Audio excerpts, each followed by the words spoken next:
What are some of the rental property scams that I should be aware of? This is one of the questions that has been passed on by one of the viewers who claims that they have undergone many scams whenever they are looking for a house to rent and all that. Welcome back to Matters Real Estate Q&A. This is the 7th episode where we are going through the questions that have been put forward by you. And remember to subscribe and to stay tuned to this video.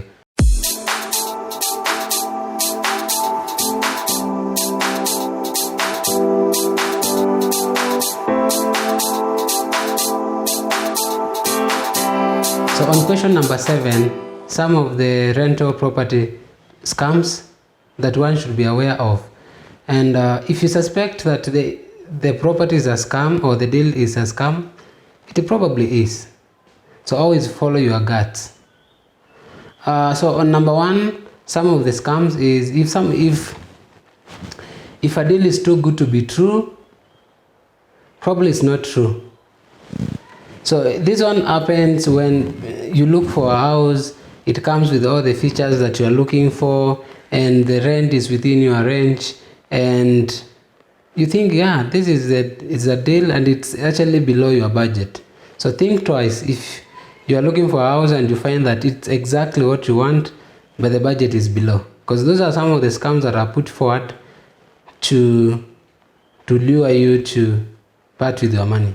So scammers take advantage of the first-time renters who have no clue and who want to do the house hunting on themselves. So always be on the lookout when you see that a deal is too good to be true. Think twice before you give out your money.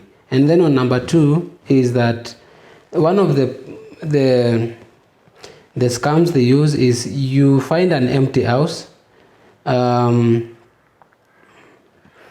So basically what happens is that in this case, someone gets an house which is listed on the online or another place, and they duplicate it and they put their own contact information. And it's very, very common with most of the agents. You find someone has listed a property, but when you call and ask them about it, they have no idea about that property. Or they start telling you, now I have to look for the owner, and now they start looking for the owner of the property when they have someone interested in it. And some of them go even to the next end of getting a duplicate keys for that particular house. You go, you meet them, they go and show you the apartment. And the funny thing is that the owner of the house may not know that there's a scam going around in the apartment. And this happens when mainly apartment or a property is given to someone to rent it who is not professional enough. And sometimes they may use that one to kind of get money from the clients. So what they happen is that they show you the property, you like it, and you see everything is within your budget, is within what you are looking for, and then they ask you to pay for the property because you have nothing else to lose. I mean, you've seen the property, it's empty, you've liked it. But once you pay, you come back and you find that actually the person who showed you the house is not the owner. The owner is not even aware.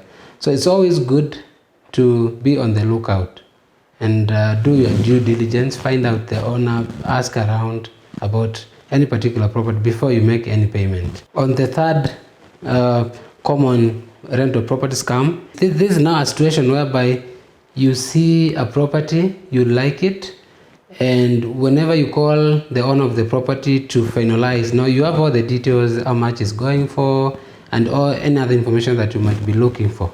So in this case, what happens is that the landlord or the owner of the property tells you that they are not available, they are out of town, and you can go ahead, make the payment, and then when they come back, they can finalize the deal with you.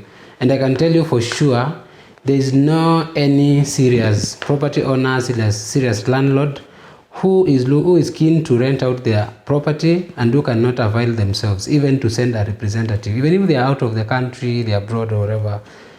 And always note that if someone is really keen to rent out the apartment, they can always avail someone or even themselves to finalize the deal. So if someone tells you that pay, you know, I'm not around, I'll be back next week, but you can make payment and go ahead and occupy the house.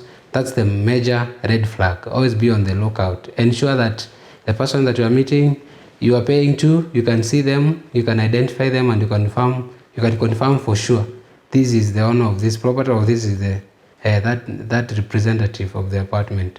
And this is mainly at the contract drafting and signing stage.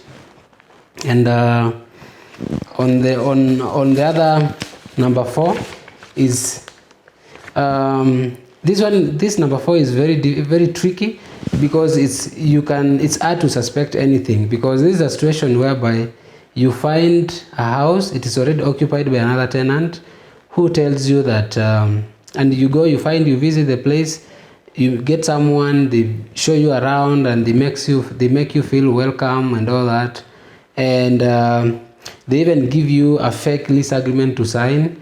And now the current tenant behave like they are the landlord, and they collect some amount of money from you, and they always tell you that, you know, it's urgent, this house, someone else will take it if you don't take it.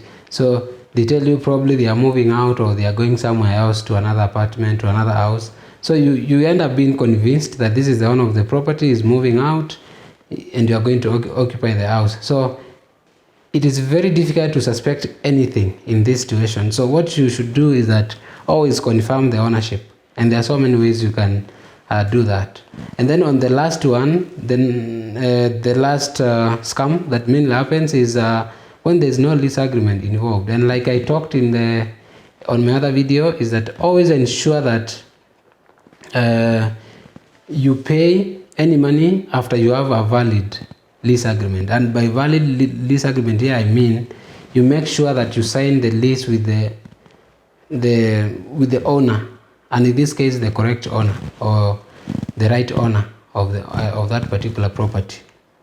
If you agree to make any verbal agreement as a contract, you may end up being conned your money and all that. And this is very easy to know. I mean, if someone is telling you to move to the apartment without any lease agreement, that should be very obvious, because an agreement protects both the landlord and the tenant. So basically, anyone who asks you to move in without a contract is basically that is very obvious. It's a scam. So instead of having to go around complaining and kind of regretting how you got conned, it's always good to take an extra step and do the due diligence, and also always be on the lookout. Follow the process.